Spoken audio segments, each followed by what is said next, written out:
claims his former coworker owes him for a loan that was never paid back. Ryan Tamlin says he was working off the loan, but was sent packing before the deadline. Mr. Tamlin is countersuing for $900.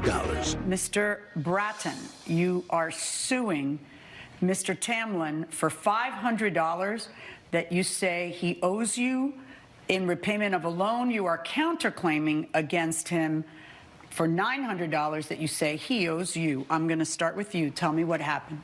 He's a former coworker of mine. We worked together for about 2 years, and we actually got to know each other pretty well. I mentored him, and then there were some layoffs at the company that we worked for, and about a month after that, I just want to check in on him, make sure he was okay, and turned out, based on our conversation, he was having a really tough time. And he ended up asking me for a loan of $500. Oui, okay. Yeah. And you know, in the 2 years that I got to know him, he never really asked for a loan like that before. It kind of felt like he really needed it. So, I really wanted to help him out. I liked him. He's very talented. So you loaned him the $500, and Yes. The understanding was that he would pay you back when? I didn't give him an exact date. I just said as soon as possible. I knew that he'd been working some odd jobs, and it sounded like he was working really hard at getting another job. So I just assumed it would be within a reasonable amount of time. But your opinion of what's a reasonable amount of time and his may be different. That's a problem with a reasonable amount of time. Yes. But that was the understanding. When he gets a job and he can pay you, he should pay you. All right, then what happens? I checked on him monthly, gave him a call. He was still looking. Called him again the following month, and he was still looking. No prospects, nothing. And then after the third month, it kind of became clear that he wasn't really looking for a new job. It just felt like he was stringing me along. Okay. And I was beginning to feel like I was being taken advantage of. So you decided then? He started crying over the phone, Judge.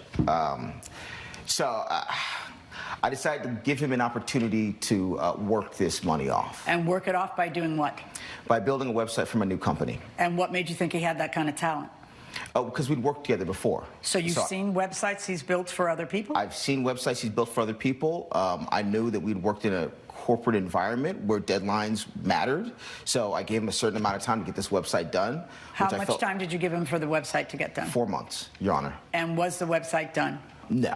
All right. What was he able to get done in those 4 months? An unsatisfactory amount of work. It was really, really disappointing. All right. He calls you to see how you're doing, and you hit him up for money. Yes. Okay. He called me, and after a month, he called me after a month. I got laid off from the company. He calls me just to check up on me, because we had a rapport and everything. So he called to check up on me. I tell him, hey, I got laid off. It's been rough, trying to find jobs and everything. Can I have a few bucks? And I have. So you borrow $500, and when and how are you supposed to pay that money back? Well, we agreed that once I got a job and I had sufficient income to pay him back, I would. And I was very thankful. Let me ask you a question. What were you doing? What kind of job were you looking for? We worked at a marketing firm, so I was working I know how to do website design, so I was looking to do something like that, like marketing. All right, but in the meantime, throughout all those months that you owed him the money, did you take a job at McDonald's or somewhere else just to survive? What did you do? I was doing odd jobs, So you just didn't have. Did you make like a payment just so that he would know that you weren't forgetting him? Like, did you say to him, "Can I give you a little here, a little there"? Did you do anything to try to repay the loan? I didn't do anything to repay the loan, but we had an agreement that I would pay him back once I was employed, and I was working on getting gainfully employed so I could pay him back. So in any event, at some point, the deal entirely changes. You are going to do a website for him. Yes. Does it take 4 months for you to do a website? That was the time that we agreed on to make. But then after 3 months, like, so he checked in with me monthly, right? Like, I didn't have anything. What exactly? Okay, besides saying you're working on it, what have you done in 2 months? That's what I want to know. Coming up on Justice for the People. I gave you more than enough time to not only find work, didn't. but You to didn't give him the time well, I you found agreed somebody on. else. I didn't write the contract. You did. Yeah, I didn't dream the contract. You did. And later, And then in the middle of cooking, we hear a crash. Damien, your son, said, "I'm so sorry, the snow globe fell over. Come in." So it was and an see." accident. if you'll be in the Los Angeles Judge Milian.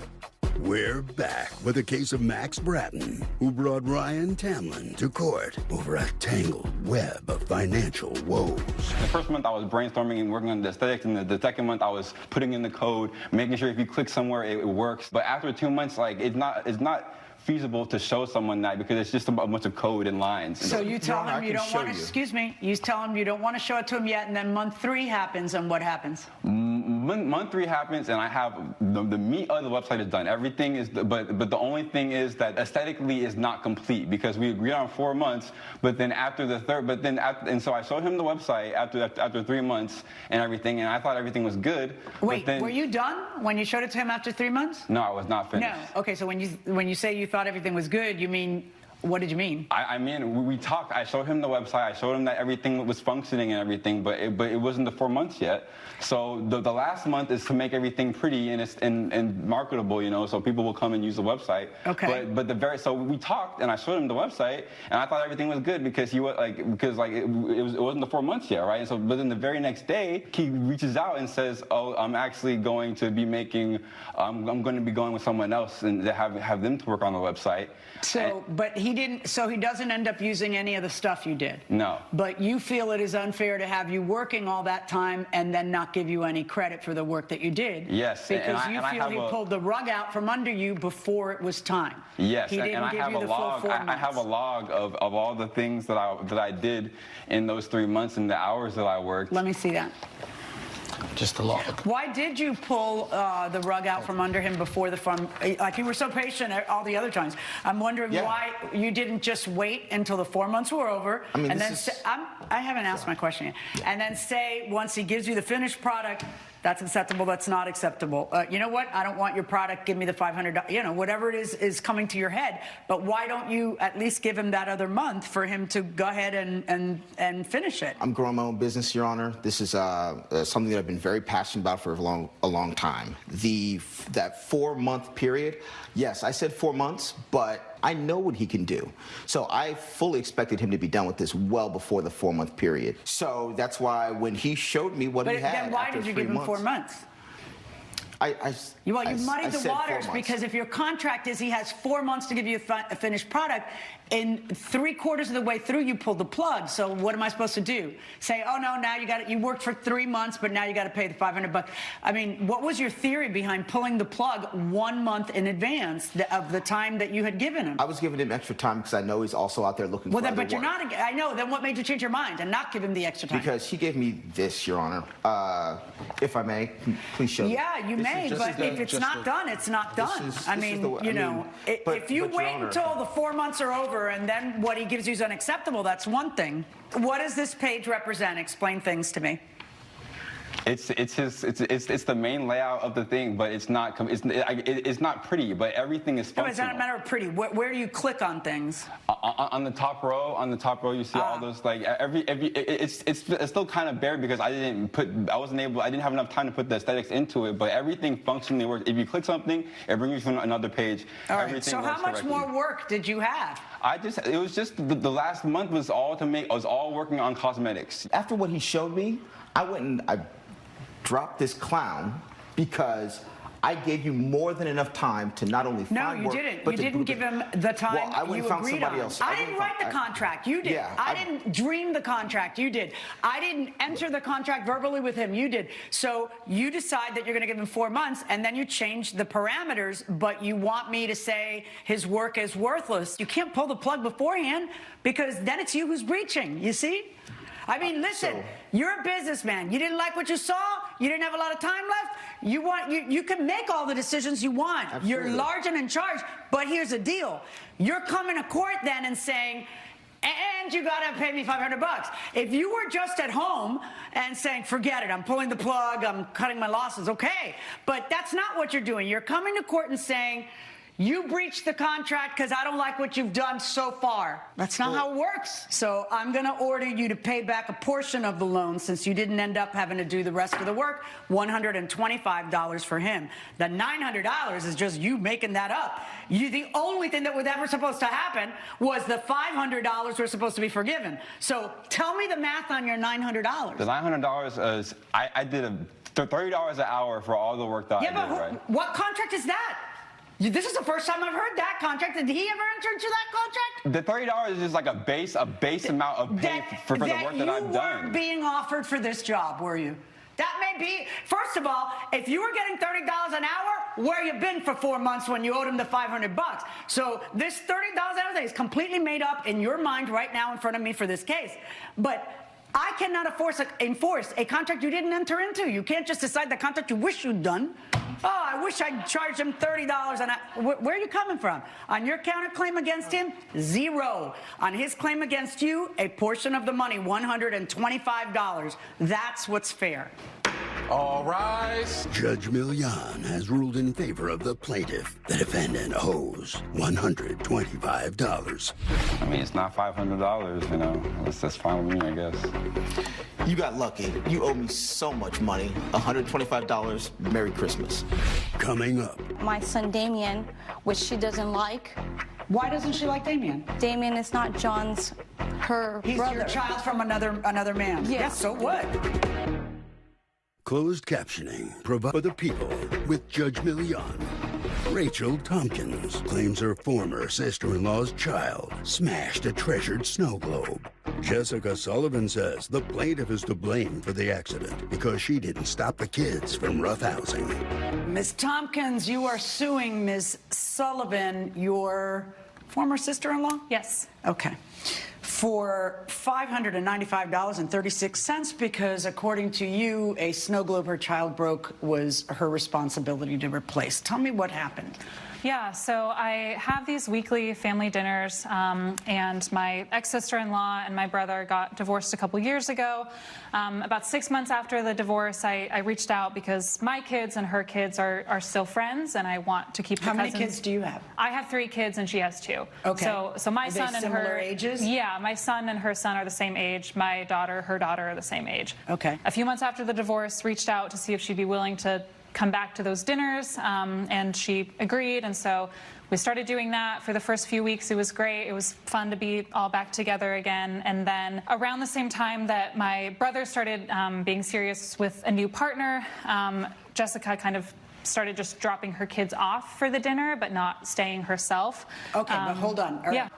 Tell me about this snow globe. $595.36 for a snow globe? I mean, I never. I never either. My godmother gave it to my husband and I as a wedding present for our 5-year wedding anniversary. How big was it, or how intricate was it, or what was it? A standard size snow globe, but it had this like gold plating and interesting. Yeah, it was nothing like I had ever seen before, but it became a really... No, I like to see how the other half lives. Coming up. Did you feel uncomfortable when you were there? Yeah, very much so. Is there anything she did that made you feel uncomfortable, or you just, the whole thing just got uncomfortable for you? The whole thing got uncomfortable for me. Closed captioning with Judge Milian. We're back with a case of Rachel Tompkins, who blames Jessica Sullivan for a shattered snow globe. Where was the snow globe? So it was sitting on a coffee table, end table situation on the backside of a couch. Did you stop her from leaving and say, no, I'm not watching your kids? I asked if she would be staying for dinner this time, and she said no. She had a really urgent errand to run. Okay, Again, so you agreed to watch the children while she went in the I did. All right, Yeah, and the then kids what had already run happens? inside. They were playing kind of rough sounding, like the boys were wrestling, the girls were kind of cheering them on. And then in the middle of cooking, we hear a crash. Damien, your son, said, I'm so sorry, the snow globe fell over, come in. So it was and an see." accident. It was an accident. According to all the children, it was an accident. My son, Jeremy, and your son, Damien, were the ones who were wrestling. Jeremy, I could hear yelling, kind of like, okay, like this is you know, you're playing too rough, like let's... Well, you don't think he picked up her snow globe and trashed it on purpose? Absolutely not. But So he it was because the boys were wrestling, which apparently you knew and let go on. When did you tell her you wanted her to pay for the snow globe? When she came to pick up Damien. And what did she say? No. When did you first find out that this tragedy with the snow globe had happened? She basically texted me saying that my son Damien, which she doesn't like. Why doesn't she like Damien? Damien is not John's, her He's brother. your child from another man. Yeah. Yes, so what? What does that have to, I mean, so we're all from somebody. Why does that mean she doesn't like Damien? She's That's inviting what him, I'm- but that's she's what- inviting him over every Sunday. Yeah, that's what I'm trying to... Where do you get the idea that she doesn't like Damien? Last Christmas, for instance, she gave him a 2-year-old Lego set. All So right. Before the divorce, how was your relationship with your sister-in-law? Oh, before the divorce is great. I mean, like... And was the divorce somebody's fault or nobody's fault? It was divorced because John was seeing someone else. Okay. Is it the So- person he's with now? Yes. Did you feel uncomfortable when you were there? Yeah, very much so. Is there anything she did that made you feel uncomfortable, or the whole thing just got uncomfortable for you? The whole thing got uncomfortable for me. Judge Million's verdict when justice for the people returns. Promotional consideration provided by Judge Million. Why, Rachel, would you think that Jessica should be responsible for paying for the expensive snow globe? Because it's her kid? I believe if she had been there, like the original setup was supposed to be, I don't think this would have happened. Okay, Because but we then had- that may be true. But then where do I put the fact that you let her not be there? The situation I have is that you and your husband are 100% supposed to be watching the kids. You can hear them wrestling, so that's lovely. But then these are the consequences of it. And she didn't inappropriately supervise her child. You inappropriately supervised the child. If he was able to break something valuable because you let the roughhousing go on in your house, even though you were hearing it and you didn't put a stop. The girls are cheering them on and they're rough. Okay, it's fine with you. It's fine with me too. It's fine with her too. You know, it's not fine with the snow globe. But that's something that is 100% entirely within your control. In this situation, there is no parental liability on her part. You were in charge of the children, and therefore you would be the one who's supposed to be supervising them. Judge Million has ruled in favor of the defendant. The plaintiff's claim is denied. I think it's great. I think I don't owe you anything, Rachel. I'm disappointed that this is the way that it turned out, but most importantly is our kids' relationship, so I hope that you can find a... Paul Hammett claims his daughter overdosed after a classmate supplied her with morphine. Janet Chen says her son was blackmailed into providing pills that were left over from her late husband's hospice care. All right, Mr. Hammett, you are suing Ms. Chen for $1,100 that you say she's responsible for because your daughter had an overdose, which, according to you, were from drugs given to her by her son. All right. Tell me what happened. Yes, Your Honor. I'm suing the defendant for negligence. She's the mother of a kid at my daughter's school. Did you know him before this? I did not, Judge. Okay. And how long had your daughter known him? They're acquaintances, Your Honor. Okay. And I'll tell you what, since the parents get involved later, I'd like you to step up, please. If you don't mind. No, Ms. Sasha Hammett, go ahead and come forward. Tell me about what happened, darling. It started a while ago, Your Honor. I was asking for morphine. Okay. How did you know that he would have any? He was going about at school, bragging about it to his friends. I overheard him. Okay. And why did he have it? He explained to me that he was searching through his dad's old stuff in his closet, and he found it in a bin. Is Dad around, or Dad passed away? My husband passed last year of pancreatic cancer. I'm sorry. Thank you. All right, so they were leftover narcotics, and according to you, he had been bragging at school, and what does it have to do with you? Yes, You Your Honor. asked for them? Yes, Your Honor. How? What did you say? I sent him a text and asked him if he still had them. And what did he say? He tried to dissuade me. And? and I kept asking. All right.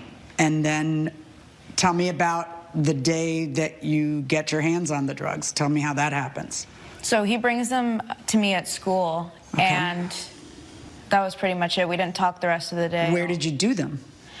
I went home later that night, and I took them in my bathroom, Your Honor. Okay. And how do you learn that she has overdosed, Mr. Hammett? Yes, Your Honor. My son, her younger brother, really traumatized because this event finds her on the ground in the bathroom. Okay. She was throwing up, and she was barely responsive. So I rushed her immediately to the hospital, Your Honor. Okay. They're in the emergency room. They came up and they told me that she had overdosed with morphine. They used Narcan. They pumped her stomach, and she stayed overnight. Okay. So it was a Had she horrible told experience. you, Dad, I took some drugs, or no? No, Your Honor. Okay. Was she verbal? Was she able to talk to the doctors, or you, or anybody else? She was, during this whole event, she was barely responsive. Afterwards, when I found out, when she began to recover, I asked her, honey, where did you get these drugs? And she told me she got them from the defendant. Okay. Mr. Chen, can I have you step up? Okay. Tell me about the conversations that you had with Ms. Hammett regarding the drugs. Yes. By the way, are these drugs in what form do they take? Your Are they Honor, pills? Are they what? They were pills left over from my husband's hospice care. Okay. All right. According to her, you were bragging to people at school that you had them, that you'd found them. It wasn't like that. I've been having like such hard times, so I was kind of going through all Dad's old stuff, and I kind of wanted to see if there was any piece of him left that, you know, wasn't out in the open, and I found his box of old stuff, his baseball cards, some old hats, and, you know, I just left them there. I noticed the pills, but I didn't think too much of them. And then I went to school. I wasn't bragging. I don't even have that many friends to brag to. I just was sitting in class with one person. I was talking to him about it, and then Sasha was sitting 2 seats behind, and she heard. And then I didn't even think she was listening to our conversation, but I just told them, like, yeah, these are the stuff I found, and they were also like a bottle of pills. And then what? Tell me what Sasha says. And then I really did not know she heard, but then later that day she texted me and, you know, asked for them. And then the entire month, she just keeps and keeps asking every time I say no. And you're saying no each I'm saying no. Coming up on Justice for the People. Is this the first time you do drugs? Yeah, I think the answer to that is no, right? Be honest. You're in court, you're under oath. Come on. Yes, Your Honor, I've done drugs before. Okay, because you act like a person who desperately wants them. If you'll be... We're back with the case of Paul Hammett, who blames Janet Chen for his daughter's overdose. Do you have the text from... Your Honor, I do. Go on. You can see that she relentlessly hounded him. Let me hear from him. Go ahead. Yeah, so I would always say no, no, no, it's not a good idea. And then I don't even know, you know, Your Honor, if I'm gay or not, but she was threatening to tell the entire school that I was. And, you know, here it's like pretty tough for people who are LGBT. I was afraid that maybe I was going like for people to maybe not want to associate with me anymore, maybe not being able to get jobs, and even like my physical safety. Like, people have gotten beat up like at nights from this. Like, if I were to go outside at night and maybe walking home late, like, I was afraid. And so she really threatened me to like basically blackmailing me. And give me a moment and let me look through the text. I know you said no before, but I was thinking on Sunday we could maybe just take one pill. Sasha, I'm really not okay with that. It just feels so wrong. Oh my God, it's not a big deal. Maybe, but it is for me, so it's a no. You're being so lame. On May 16th, you should bring those pills too. It would be so much fun. You don't respond, and then 4 days later, why haven't you texted me? Just been busy trying to help my mom. Okay, you're not mad, right? No.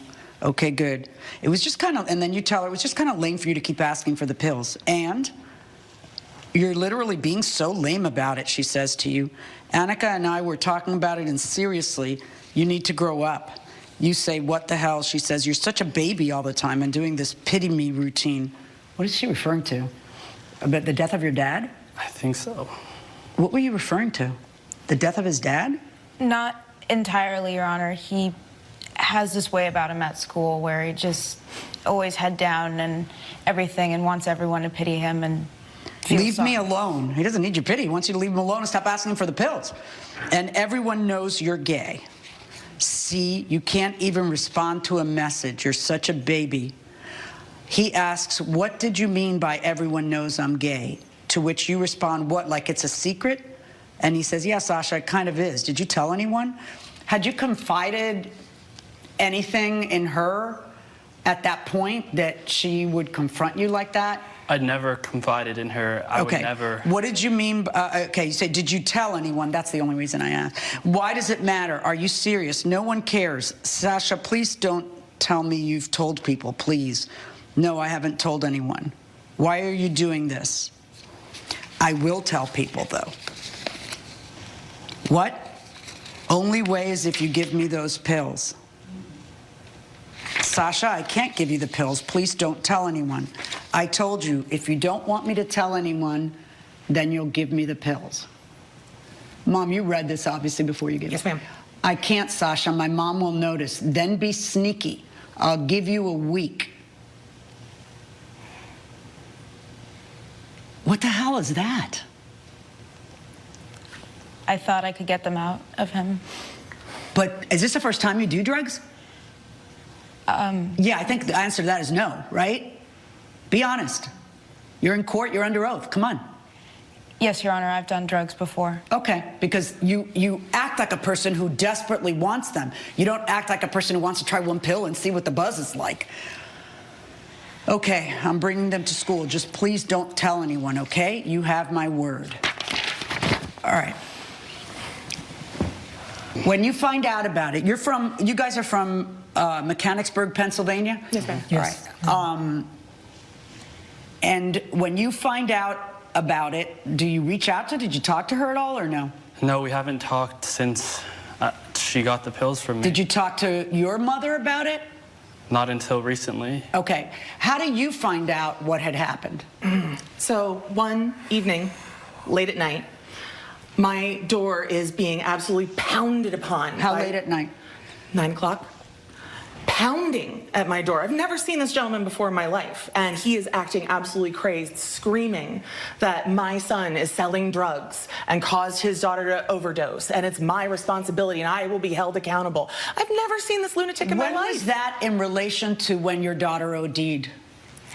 That was the next night, Your Honor. The next night. And Your Honor, if I may. Yeah? At the emergency room, the medical personnel kept coming up to me and telling me, why did your daughter try to kill herself? Why did she try to kill herself? Well, why are you looking at her like that's her fault? The person who over-ingested morphine was your daughter. That's right. Have you asked your daughter why she may have tried to kill herself by taking too many? How many pills did you take, darling? Your Honor, I only took 2, and I did not try to kill myself. Okay, but you sure took a risk, not knowing what effect it would have on you. Apparently, those 2 in your little body, which is 50 pounds soaking wet, was a lot, right? Because the doctors told you that you overdosed, right? Okay, so did they imply that she took more than 2 pills? They said to me, Your Honor, they found so much morphine in her bloodstream. Okay, so then it sounds like she didn't take 2 pills. So I was horrified. I was furious. I was scared, Your Honor. Okay, but who are you furious at? Coming up. I think there's certainly blame to go around on both sides. Okay, who made you take the drugs, sweetie? Peer pressure from my friends. Okay, nobody made you. You put them in your mouth because you wanted them. Closed caption. Judge Millian. We are back with the case of Paul Hammett, who blames Janet Chen for his daughter's overdose. You know who I'm furious at, Your Honor? His mother? What did she do? Your Honor, she was negligent. By what? By what? By not noticing that her husband, who died of pancreatic cancer, had some residue medicine that her son may be threatened to be outed over? Your Honor, the procedure is when you have dangerous medication like that, immediately when you can't use it anymore, you're supposed to dispose of it. Is that what you do? That's what you're supposed to. Is that what you do? Because that's not what I do. And I'm a pretty careful person. Respectfully, Your Honor, my father died of cancer. Okay. And he was in hospice at home. I got a feeling your daughter can get her hands on any drugs she wants, any way she wants, because this is a pretty novel way of getting your hands on drugs. Telling a kid you'll out them if they don't give them to you. So how is that his fault or mom's fault? Can you stop a second? Yes, Miss Hammett, can I ask you something? Yes, Your Honor. Do you think it's their fault? I think there's certainly blame to go around on both sides. Okay, who made you take the drugs, sweetie?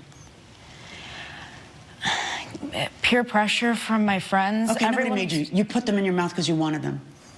Yes. I know you wanted them because you weren't in a situation where peer pressure was involved. You were the peer applying the pressure. You were literally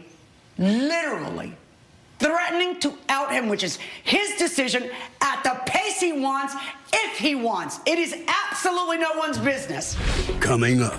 Do you have any idea what the dosage was on those pills? How much you should take to try to be buzzed? Do you know anything? Why were you desperately trying to get your hands on them? Your Honor. Hold on, I'm not talking to you. I'm having the conversation you should have had with her. Closed captioning, Pro People, with Judge Millian. We are back with the case of Paul Hammett, who blames Janet Chen for his daughter's overdose. Do me a favor. I just read your texts out loud. I judge you by what you say. You are literally manipulating him and what you know to be his greatest fear for you to get your hands on the drugs. Look, you know, you're young and you're going to make a lot more mistakes before this is over, all right? You'll come back from this, and you're very lucky that you came back from it. But I don't know how you, Dad, think it's going to help daughter to come to court and sue them instead of making sure she has accountability for her actions, because drugs are always going to be available. You understand? So yes, really, the big message you should be giving your daughter is how lucky she is to be breathing. Absolutely. Right? Did the doctors tell you? Because I don't think it was 2 pills, and neither do the doctors. Your Honor. Okay? And do you have any idea what the dosage was on those pills? How much you should take to try to be buzzed? Do you know anything? Why were you desperately trying to get your hands on him? Your Honor. Hold on. I'm not talking to you. I'm having the conversation you should have had with her. Why were you desperately trying to get your hands on him like that? Because he was easy, and I knew he wouldn't ask me for much more. And he only gave me the 2 pills. He didn't give me the bottle or any instructions with them. Oh, did you expect him to administer medical advice about how much you should take to get buzzed? Because I don't think he's in that position. He's just a kid scared that you're going to ruin his life. Judge Millian's verdict when justice for the people returns. Judge Millian. You've come to court and said mom is responsible. She's negligent. And mom has to pay $1,100 because mom was negligent. It's not as though your child is 8 years old and was over there on a play date and morphine was left out. Then mom would be negligent. And your daughter not only made choices behind that lady's back, she threatened him to private information in order to get her hands on it. I don't think anybody in that household was negligent. You should have told your mom. Rather than giving her the pills, you should have talked to your mom. She might have figured out some other way to keep her mouth shut if that was your one concern, such as talking to dad, whatever. But you know what? That is nowhere near a transgression as that was. And what caused her to have her overdose was not Ms. Chen. Verdict in this case for the defendant. Judge Millian has ruled in favor of the defendant. The plaintiff's claim is denied. I hope you and your daughter find a path to healing. It's none of my business what you think about me and my daughter. Okay. Exit this way, please. Stacey Canning claims a summer enrichment teacher shamed her daughter on social media. Michelle Dayton says Miss Canning's daughter should be embarrassed as she was caught cheating. Ms. Canning, you and your daughter Amaya are suing Ms. Dayton for $2,500, which is the cost that you paid for a summer enrichment program because she ended up embarrassing your child. What kind of program was this? Explain it to me. So it was an enrichment program that was supposed to help her with specific areas of her studies that she was struggling in. Okay. And this is during the summer? Yes, this is a summer program. And she was getting help in particular in math. Okay. But after a short while, after 1 week, Amaya came to me and informed me that she noticed that other students were actually cheating, and she brought that to my attention, which is very disturbing to me.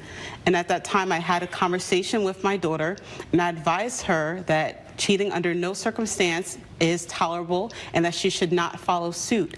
But I was surprised to learn. She was already following suit and cheating? Hold on a second. I'll let you know when it's your turn. You'll probably know because I'll be looking at you and asking you a question. So can you give me a minute? Yes, Go ahead. But I was surprised to learn that, you know, this is a program. Did you call the program and say, hey, this is happening or something, or no? So at that time, I did not, which I probably should have been more proactive in doing that. But I didn't even get a chance because shortly after, when I came to actually pick up Amaya, her teacher, Miss Dayton, pulled me aside and said that she suspected that my daughter was possibly cheating. And at this time... Hold on one second, though, because when a teacher talks to a parent, they don't say suspected possibly. They're going to tell you your daughter's cheating. No, that's the language that she used. I suspect that she's probably cheating? Yes, she said that she suspected that my daughter... What made her suspect that she probably was cheating? What did she say she saw that would lead her to that conclusion? She actually did not go into detail. I didn't really allow her to. Hold on one second. Like I said, go ahead. I didn't allow her to go into much detail because, as you stated, I thought that it was quite ridiculous that she's coming to me. Why no? But if I'm a parent and a teacher tells me, first of all, what were your words? I was concerned that I saw Amaya looking at other students' papers. Right. I mean, that's what's going to happen is they're going to say point blank, you know, I saw Amaya cheating. Right? I was giving her the benefit of the doubt, but yes, I saw her. No, but what's the benefit of the doubt? Because if I'm a parent and you're not sure of what you're saying, I don't want you to accuse my kid. That's not an area where you give benefit of the doubt. You either saw something or you didn't. What'd you see? I saw her looking at other students' papers during the podcast. So then what did you tell the parent? That I suspected that she was cheating. That's not... Let me tell you, that's how we got to the...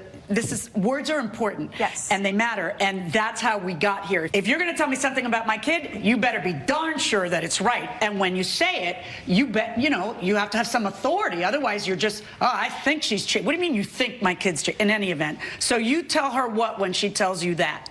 A reasonable response would be that I wanted evidence. I wanted her to prove. Did you use those words? I want evidence? Yes. So I will say this. The first time that she advised me that she thought that my daughter was cheating, she was not sure, I kind of just let it go at that point. The second time that she did approach me, which was later on, not too much later on, she said that she was certain this time that my daughter was cheating. So then at that point, I asked for her to provide evidence as to how she knew for sure. Yes, I did. At that Hold on one moment, ma'am. At that time, she did not. I requested that she provide me with. You did request that. I requested. So then what happened next? So then the next time that I came to pick up Amaya, I did notice that she was smiling, and she... Who was smiling? Miss Dayton was smiling, and she came up with me because she was happy that she was able to produce evidence of which I can show you. Hold on one second. Okay, Miss Dayton, I don't know if perhaps my English isn't as good as I think it is. It's very clear, Your Honor. Is it? Because you keep doing the same thing. And I need you to stop. You think I'm just going to rule after hearing her? Have you ever watched me? I mean, it's been 23 years I've been doing this. I do not need you to keep interrupting her when she's in the middle of speaking. Hand me the picture. Did she hand you this picture? Thank you. She handed me this photograph that she took of my daughter's hand. Ah, jeez, And as Amaya. you see, the photo is identifiable. You could tell that there's certain features. Okay, everybody else stop. All the grown-ups just clam up. Coming up, on Justice for the People. This was not targeted at Maya. This was more for the entire class to understand. A teachable moment. Yes, I think of it as akin to putting a kid in the corner. Or putting a big scarlet letter on her. And later, I told her if she could give me 30 days to pay her for the tickets. And what happens? The thing about it is... The thing about it is, comma, is not going to be good. if you'll be Mrs. Justice for the People with Judge Millian. We're back with the case of Stacey Canning, who is suing Michelle Dayton for posting pictures of her daughter on social media. Amaya, how old are you? 11. What was going on? I was being pressured by a lot of other students to cheat, and I mainly did it because I've always struggled with being left out, so I wanted to always to be included, and also I was struggling in math and my teachers weren't really helping me. You know, the whole point of the summer program, which is really expensive, is to help you to do better in math, which means if you feel your teachers aren't helping you, then you tell your mom or you tell your teacher or you go after class. But cheating is something that's a very personal decision. Well, they were telling me that that's the only way to get through it, so. So you got scared. Yeah. You know, you understand that what your mother needed you to do is to get better at math. You've got a path and you want to get to that destination, and there's only one way to do it, and that's through hard work. And if people aren't giving you what they're supposed to give you in terms of help, then you need more help or you need different help. All right, so you wrote on your hand the answers to stuff. And how did you know what the answers would be, or were you just writing the information? I was writing down the information that we had to study from the book. Okay, all right. What did Miss Dayton say to you? Well, I didn't know about the picture until the next day I came at school when everyone was talking about it and laughing about it, and I was basically getting belayed about the picture and how I was cheating even though everyone else was doing it. I'm sure this was embarrassing. Do you say anything to her? Yes, so what happened was I noticed that Amaya had been looking at her hand extensively, and I asked her to show me her hand, and then I see that she has written down the answers. How many kids are in the class? 12. Okay, go on. And so I have her show me her hand. I see that she's written down notes and the answers to several questions. I tell the class that cheating will not get you anywhere in life. I take a picture there in class in front of the other students, and then I post that picture onto social media. You did what? I posted that picture onto social media. Your Honor, Hold on. I want to hear what she's saying now. Go ahead.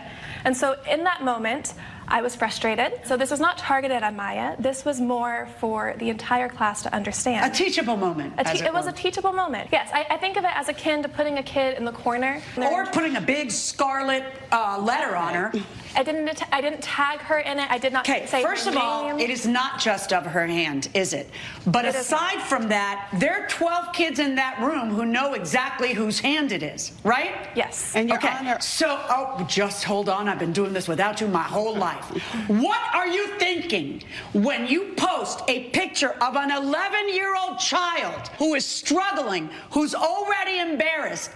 How is it that you, teacher, think this is a teachable moment to humiliate her on social media? The intention was not to humiliate her. It was not my intention. How old are you?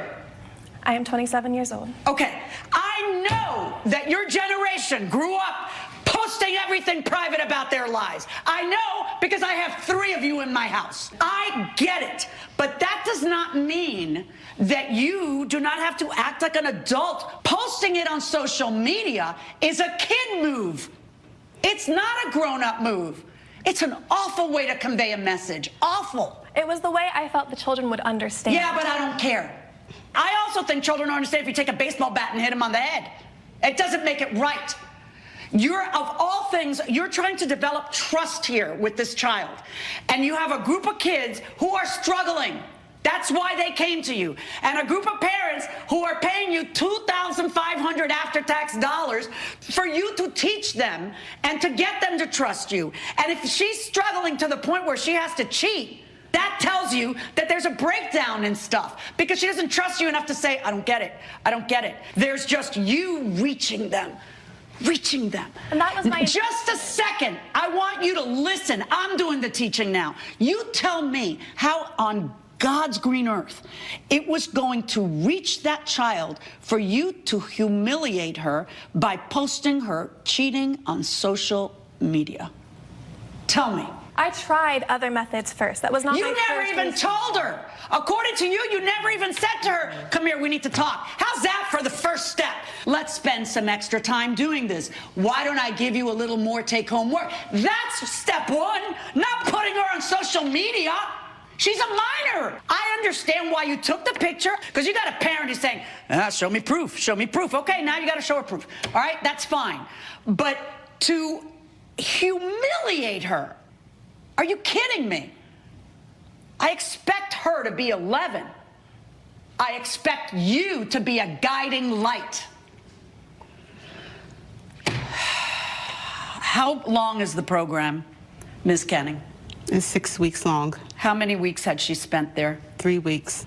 I'm going to order Ms. Dayton to return then half of your money, not all of your money. So that would be a verdict in your favor in the amount of $1,250. I realize that you're angry. I know that you're angry, and you should be angry. And I realize that you are embarrassed. I know that you're embarrassed, Amaya, and you should be embarrassed. And hopefully you'll do better. $1,250 verdict for the plaintiff. All rise. Judge Milian has ruled in favor of the plaintiff. The defendant owes $1,250. I was here to fight for my child's rights, and I feel that we received a fair ruling. I just want to tell everybody know that cheaters never win. And in this case, we'll see how she goes in the future. Coming up. She calls me, I let her know, like, I can't give you the money right away. $700. Wait, would you be expecting the money right away? Closed captioning. Daphne Hughes claims her friend sold her concert tickets to someone else, leaving her high and dry. Pamela Stewart says maybe Miss Hughes should have paid her if she didn't want her to sell them. Ms. Hughes, you are suing Ms. Stewart for $300 that you say she owes you because you had to go out and purchase tickets at a higher price. Tell me what happened. So basically, I know Pam because we used to work together at a call center. And we confided in each other. We found out we was Beyonce fans. We would be at lunch in the car singing Beyonce, eating. So we found out that it was about to be a concert. She was able to get in first and get the tickets. Was it the kind of thing where both of you were just trying? Yeah, we're both just trying. Yeah, just like, okay, Beyonce, we have to go. So she luckily gets in before me. She buys the 4 tickets. She calls me. I let her know, like, I can't give you the money right away. Hold on, back up. So what was the plan when if you had gotten the 4 tickets, would you be expecting the money right away? I mean, you had no money because you didn't even have money for your 2 tickets. So how were you going to cover 4 tickets if you were the one who got through? My thing was I would have let her pass if she asked me because we friends. But with what money were you going to pay for those tickets that you just said you didn't have money to pay her? So you tell her, I don't have the money to pay for the tickets. Yes. And what does she say? I told her if she could give me 30 days to pay her for the tickets, I would really appreciate that. How much is the total of the tickets? $700. For 2? For 2. Okay, go on. She informs me that that's fine. She'll give me the 30 days. So 30 days pass, and what happens? The thing about it is... She didn't have the money. The thing about it... Anything that starts with the thing about it is, comma, is not going to be good. Coming up. If it came up with the 4 tickets, how were you going to buy them? I would have figured out. It's Beyonce. What do you mean figure out? Did you have a credit card? Probably would have called her. And asked for her credit card. And asked Oh, for her my credit gosh. card. Closed captioning provided. We're back with the case of Daphne Hughes, who brought Pamela Stewart to court for selling her concert tickets.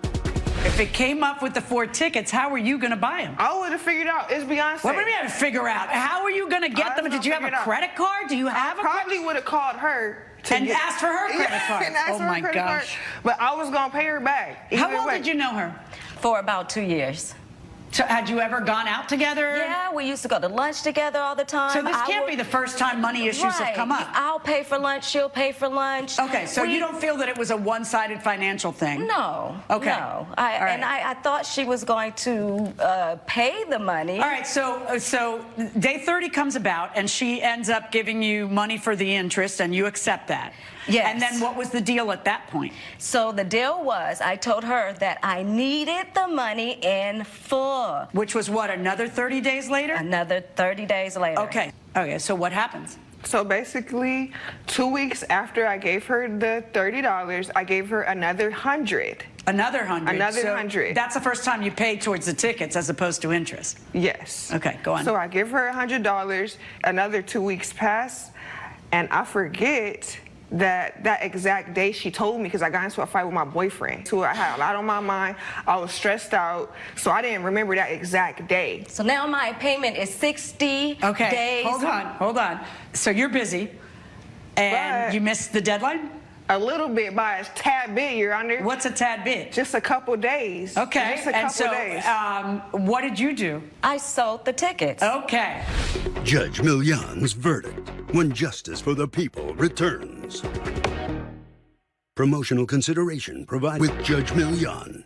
Her complaint is that you didn't remind her that she owed you money. I do not have to remind a grown woman that she has to pay someone back. I mean, you knew okay, it was... but you also don't have to sell the tickets. If it had been me, I would have told you, you either Venmo me the money by midnight tonight or I'm selling them. I would have given you one more warning. She told you you need to come up with the money, and then you didn't. I came up with it. No, you didn't. You came up with $30 for interest because you couldn't come up with it. I called her like literally 2 days later, Judge Million, when I was like, oh, snaps. Let me give her the money for the tickets. I would like to suggest that you work on your reminder procedures and protocol. And it kind of sounds to me like this is one of those times, because she's not a bank. This is 60 days later and you still haven't given her the money. You could have given her the money and you didn't. And your beef is that she didn't remind you before selling it. I was trying. I gave her some money. Then you can't afford Beyonce tickets. We call you a listener. That's what you do, okay? You're not a concert goer because she is not your bank. My verdict in this case is for the defendant. And you agree that she returned your $100, right? She did. And did you end up going to the Beyonce concert? Yeah, and I had to pay for another ticket. I had to pay more money, and I got worse seats.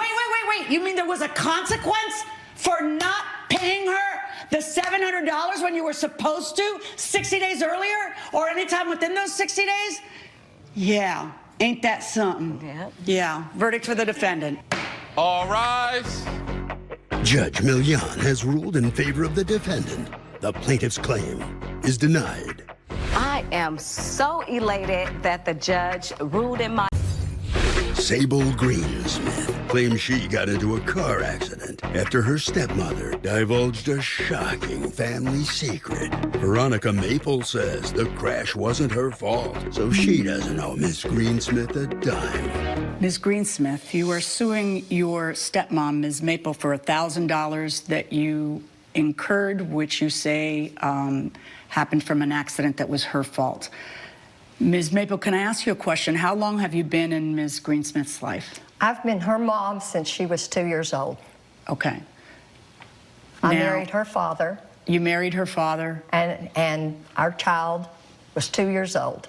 Okay. Did she call you mom growing up? She sure did, and everything has been really positive until lately. Okay, hold on one second. Is your biological mom in the picture or no? No, she is not. Okay. Her mom is a drug addict and irresponsible, incapable of raising a child at all, so it was a real blessing that I became her mom. Okay.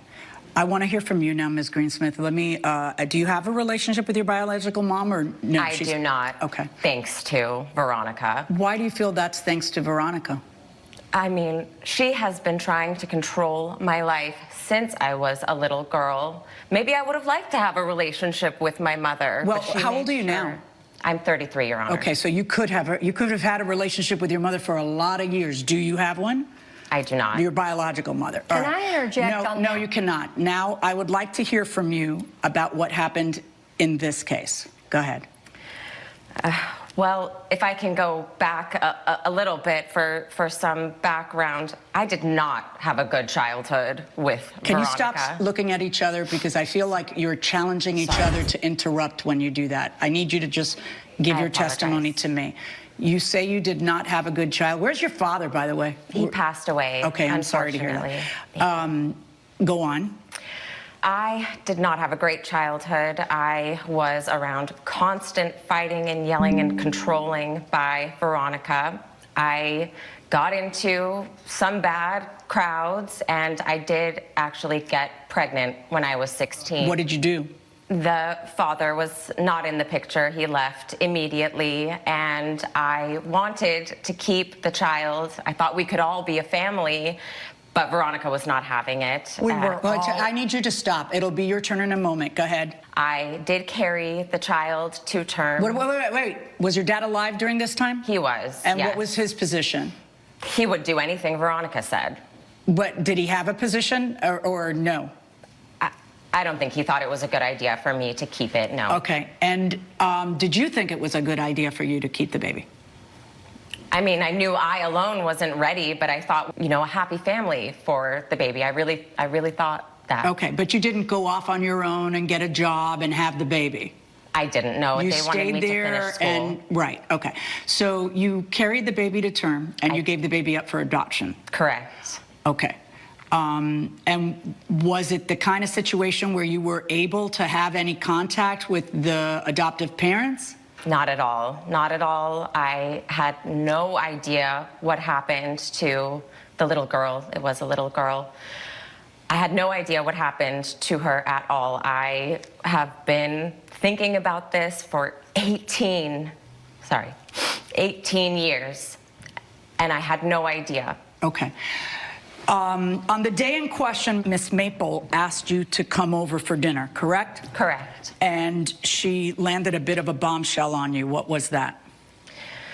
Well, she invited me over for dinner, which we hadn't really been doing since my dad passed away, so I was a little uneasy, and she presented me with photos, letters, things, drawings that my daughter had been sending me the whole time that she has been hiding. Your Honor, will I get a chance to tell my side of this? Yeah, you'll get a chance to tell your side. I really need to interject. You know what you can't do, though? You can't do it while I'm trying to get the plaintiff's side of the story, because I can't hear two people at once. Thank you. May I present Do you some have evidence? what she handed you?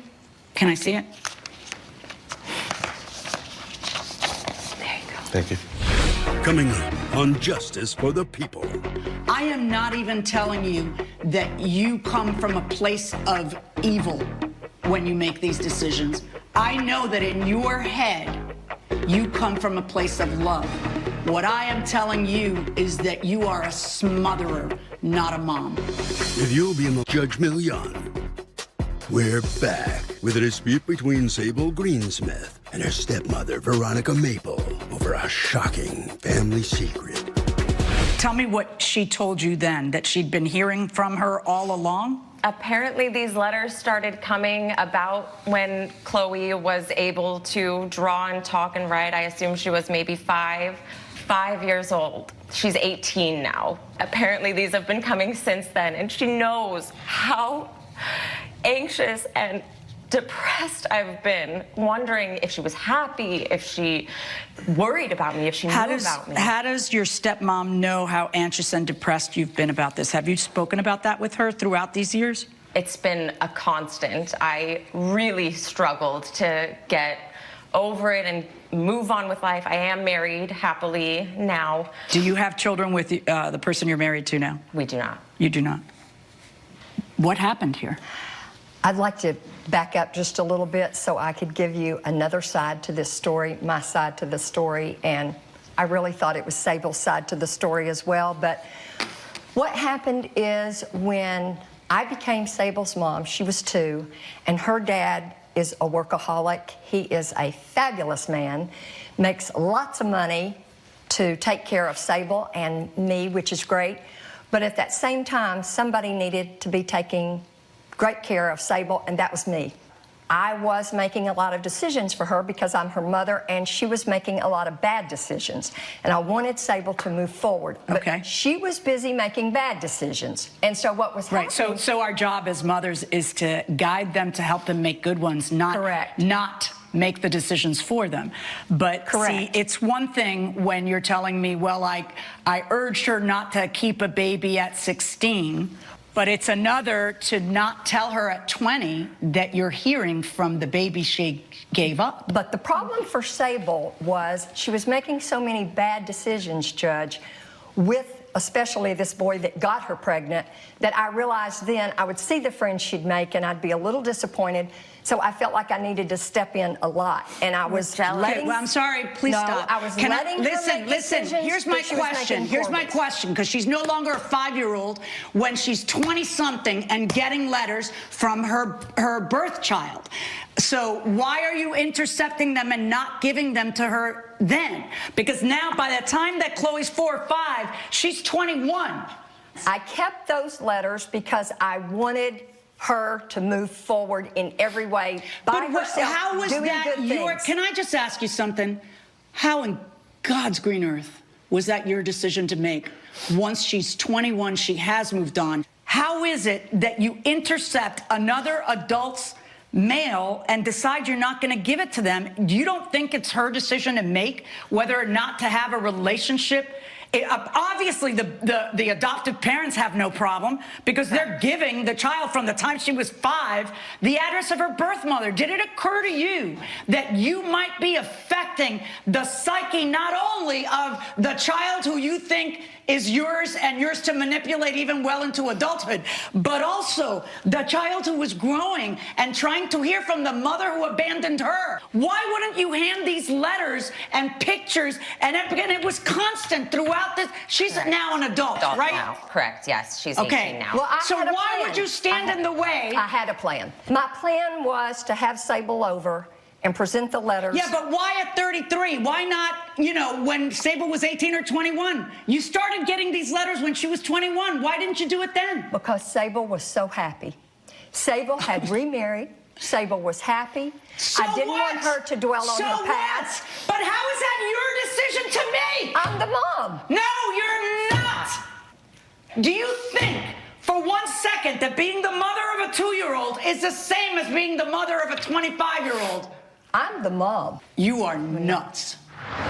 Viewers asked, and now Judge Milian has the answer. I loaned my friend $500 when he came to visit me at my apartment in Florida last summer. He promised to repay within a month, but now he's not answering my calls or texts. I want to sue in small claims, but he lives in California, and my wife says I'd have to sue him there. Is she right? No. That is incorrect. You don't have to sue the guy in California 3,000 miles away when he comes to Florida and borrows money from you. You can sue in a breach of contract case at the place where the loan was entered into or where it was going to be performed, those types of things. Right. You don't have to run out there. Now, you're going to have to serve the guy. Right. With the lawsuit anyway. Right. But there are people who will do that for you in California for a fee, probably not more everywhere for a fee. Not more than a couple $100. Right. They might have to go in your backyard. Florida. Always better to litigate in your own backyard than in somebody else's backyard. But then a lot of people try to litigate in their own backyard when they have no business litigating in their own backyard. That's true. Like they try to litigate here even though they entered a contract somewhere else. All the time, right? And a lot of times if you're doing business with a company and you're buying goods or services, they'll have these little venue and jurisdiction clauses somewhere in that fine print that none of us ever read. Right. But, you know, if somebody starts ghosting you after you loan them the money, that's really not a very good friend. No, it's not, especially when they were visiting you in your apartment in Florida, you know. So, you know, think twice. I always tell people, look, if you're going to loan somebody money, have some kind of writing. If you're too embarrassed to have a promissory note, just send a text saying, or have the Cash App you send the money in saying loan, or send a text saying, you know, I'm sending you the money. You can do it in a subtle way so they don't get all, you know, high and mighty about, well, what do you mean, we're friends or we're family or something like that. No. But you know what, here's another good rule of thumb. Don't loan more than you're ready to lose. To say goodbye to. Yes, if you're willing, if they ask you for $100 and it's no big deal, okay, give them the $100. But, you know, if it's a big number and it's going to hurt you, think twice. Coming up.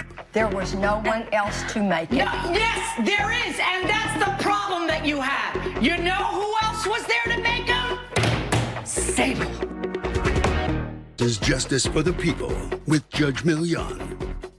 We're back with a dispute between Sable Greensmith and her stepmother, Veronica Maple, over a shocking family secret.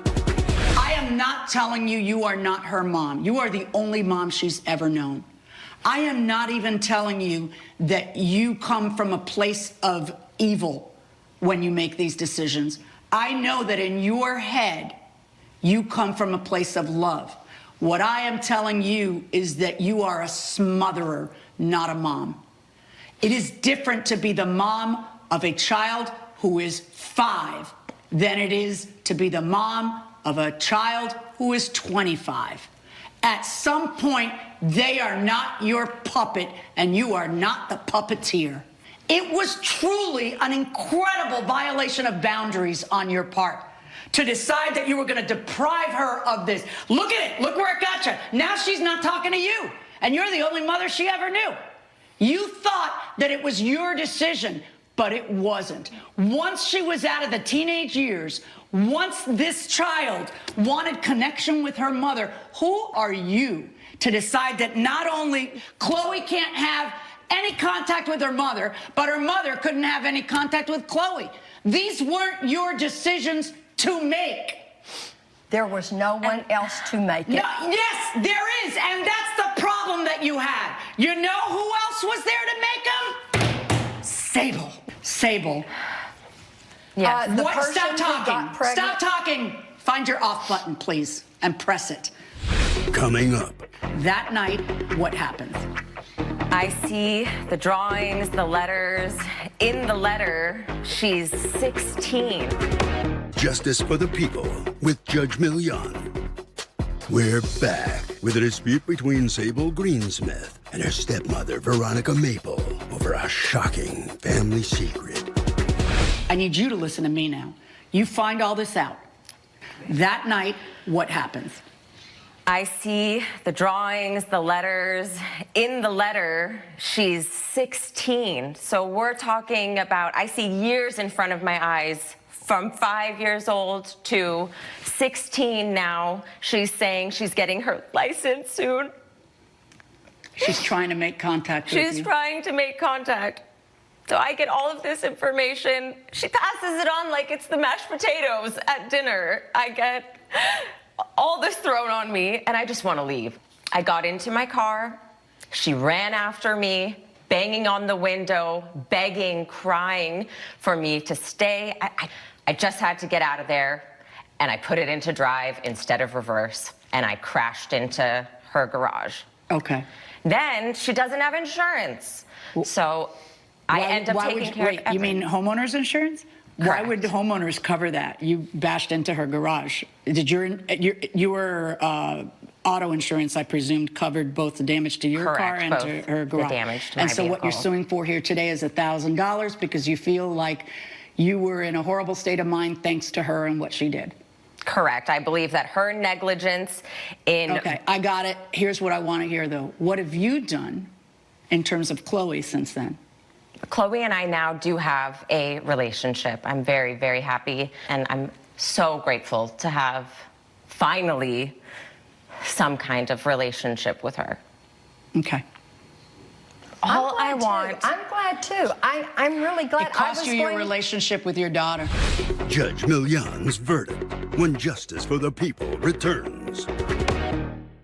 Promotional consideration is Justice for the People with Judge Millian. It is one thing for you to beg for forgiveness because you thought you were doing the right thing, but you're literally fighting in this courtroom for everyone else to think you did the right thing. There's not a person within the sound of my voice who thinks you did the right thing. She was an adult by then. You are never going to have a relationship with your daughter, Sable, again. As for the $1,000 that you are asking for, you have to understand that this is a court of law. And in a court of law, I have to make decisions that have to do with the law and the facts of the case. I have a person who steps on the accelerator and bashes into a garage, and there's only one person at fault when that happens. You can't look back. It doesn't matter. That does not a legal case make. There is no question in my mind that she was wrong in doing this to you, but that doesn't mean you can go out and not be responsible for accidents that happen at your hands on the wheel. Those are still your fault. So I cannot order her to pay you the $1,000. Verdicts for the defendant. All rise. Judge Millian has ruled in favor of the defendant. The plaintiff's claim is denied. Xin chào tất cả các bạn, chào mừng các bạn đã quay lại với kênh của mình. Ngày hôm nay chúng ta sẽ cùng nhau đến với những bài tập trang số 48, sách giáo khoa lớp 1, tập 1, quyển kết nối tri thức nhé. Bài tập của chúng ta ngày hôm nay yêu cầu là tìm xem có bao nhiêu hình tròn, bao nhiêu hình vuông, bao nhiêu hình tam giác và bao nhiêu hình chữ nhật có ở trong bức tranh này các bạn nhé. Bây giờ các bạn phải tinh mắt để đếm cho mình xem số lượng mỗi hình là bao nhiêu nha. Chúng ta đếm hình tròn trước nhé. Hình tròn là hình dễ nhận biết nhất này. Có tất cả là 1, 2, 3, 4 4 hình tròn. Hình tam giác có 1, 2, 3 hình tam giác. Tương tự có 1, 2, 3 hình vuông. Và cuối cùng là có 2 hình chữ nhật màu xanh da trời đấy các bạn ạ. Bài tập số 2. Các que tích được xếp thành hình dưới đây. Trong đó có bao nhiêu hình vuông, bao nhiêu hình tam giác. Rồi chúng ta sẽ cùng nhau đếm số lượng nhé. Hình vuông, 1 hình vuông, 2 hình vuông, 3 hình vuông, 4 hình vuông. Còn số lượng hình tam giác thì sao nhỉ? 1 hình tam giác, 2 hình tam giác, 3 hình tam giác, 4 hình tam giác. Và còn một hình nữa đấy, đố các bạn biết đó là hình nào? Đó là hình tam giác to nhất. Vậy là sẽ có 5 hình tam giác và 4 hình vuông đúng không nào? Các bạn sẽ viết vào vở cho mình nhé. Các bạn sẽ vẽ hình tam giác và hình vuông. Chúng ta vừa tìm được 4 hình tam giác đúng không nào? Và 5 hình vuông.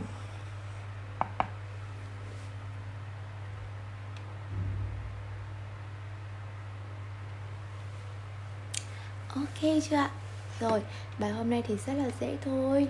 Thời lượng của kênh hôm nay đến đây thì cũng là hết mất rồi các bạn ơi.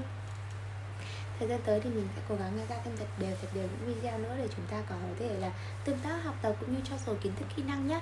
Thì các bạn hãy giúp mình là like và follow kênh, like và subscribe kênh để theo dõi cũng như là không bỏ lỡ bất cứ một video nào, cũng như là ủng hộ kênh của mình nha. Còn bây giờ thì xin chào và hẹn gặp lại các bạn trong những video lần sau. Chúc các bạn có một buổi tối thật là vui vẻ nha. Và đừng quên làm bài tập về nhà. Đó chính là tập nhận biết lại tất cả những cái phần bài tập hình vuông, hình tam giác, hình tròn nhé. Tạm biệt tất cả các bạn. Bye bye.